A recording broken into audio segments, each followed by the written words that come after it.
Hey everybody, welcome to Mortgage Day for Monday, July 24th, 2023, and oh, what a day it was. MBS were down 20 basis points in the morning, though mostly due to illiquidity.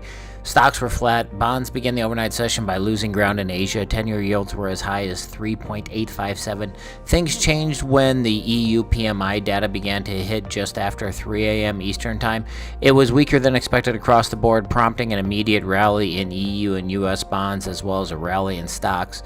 Due to implication from central bank policy, 10s rallied down to 3.792 by the start of the domestic session, but have been drifting back and forth since then. The Chicago Fed National Activity Index remained in negative territory last month, with most indicators suggesting a national slowdown.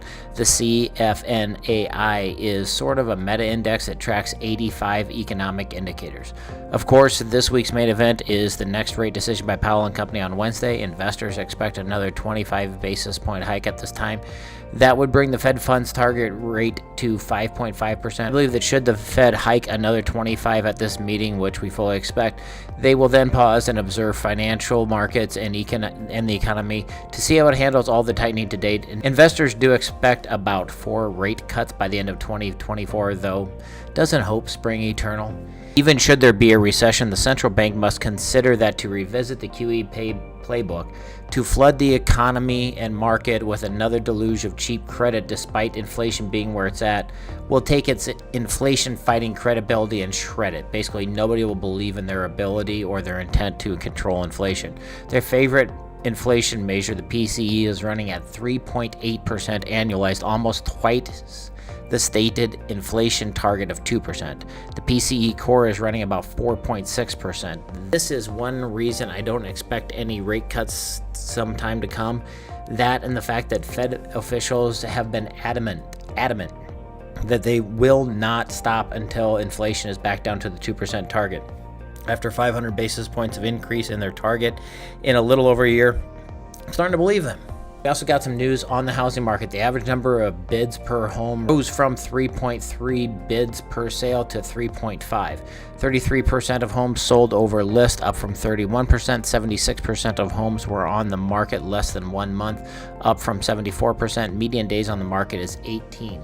Zillow reported net rent growth at 4.1% versus 4.8% year over year.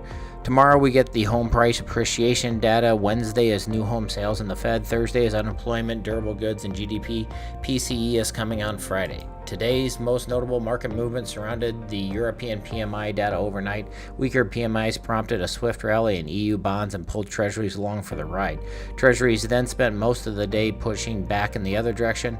There were no compelling individual motivators for the weakness, but those grasping at straws might mention things like the Treasury auction cycle and the random volatility to which summertime Mondays and Fridays are prone to. At the end of the day, we were down 14 basis points. Stocks were up 18.3, ending at 99.39. That puts us right in the middle of this range. It is bordered by a floor at the Fibonacci S2 retracement at 99.294 with a ceiling at 99.556. In other news, Rhythm Capital, aka New Res, agreed to buy Sculptor, an asset manager with $34 billion in asset under management. It looks like a bolt-on acquisition for Rhythm.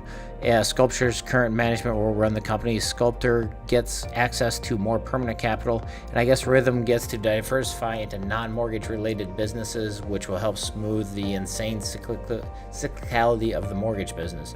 Note that AGNC Investment and Rhythm Capital are the only 2 mortgage REITs that haven't cut their dividends in response to the Fed tightening policy.